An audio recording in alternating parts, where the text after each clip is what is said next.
Hello, grade 5. Today's lesson it's about the Muarya and the Gupta empires.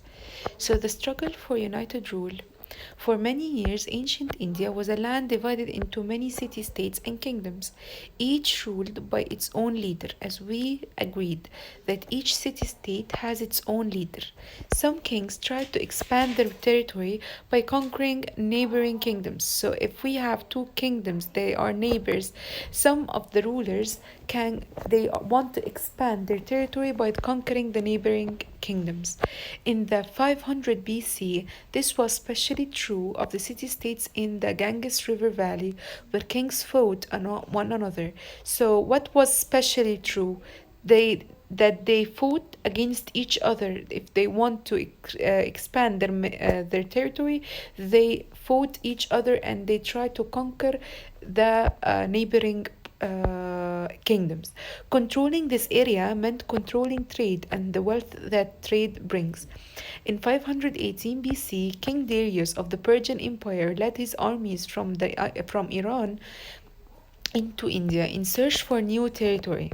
In about 327 BC, Alexander the Great, having just conquered the Persians, led Greek troops into India. In about 327 BC, Alexander the Great, having just conquered the Persians, led Greek troops into India. In the end, both Darius and Alexander failed to conquer all of India. After Alexander's death in 323 BC, some of his generals tried to control parts of India, but they were soon driven out. One of the Indian rulers who helped to defeat the Greeks was Chandragupta Maurya. He continued fighting other kings and taking their lands. In about 320 BC, he founded the Maurya Empire and united under his rule the lands that he had conquered. The Maurya Empire. Chandragupta Maurya formed a well-organized empire.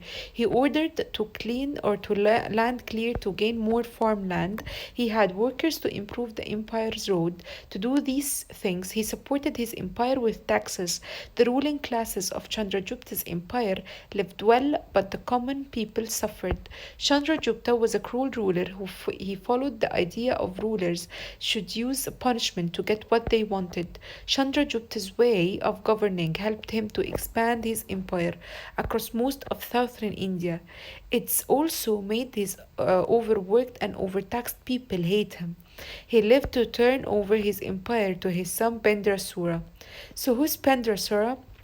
Ruled in the same cruel manners as his father until about 273 BC.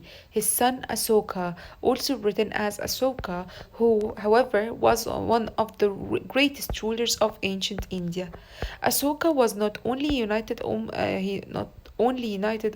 of all India, but extended the Maurya Empire into the what are today Afghanistan, Bangladesh, and Pakistan. Indians' Golden Age. Soon after Asoka died in 300 and 232 BC, the Maurya Empire began to fall apart. A new empire called the Gupta Empire began to rise. Under its rulers Chandragupta I and Chandragupta II, the empire included central and northern India. Chandragupta I and Chandragupta II were not related to Chandragupta of the Maurya Empire. The time of the Gupta Empire has become known as Indians' Golden Age. It was a time of peace, wealth, and great cultural achievement. Chandragupta II encouraged traditions that related to beauty. He supported artists and writers. That's it. Thank you so much, Grade 5, for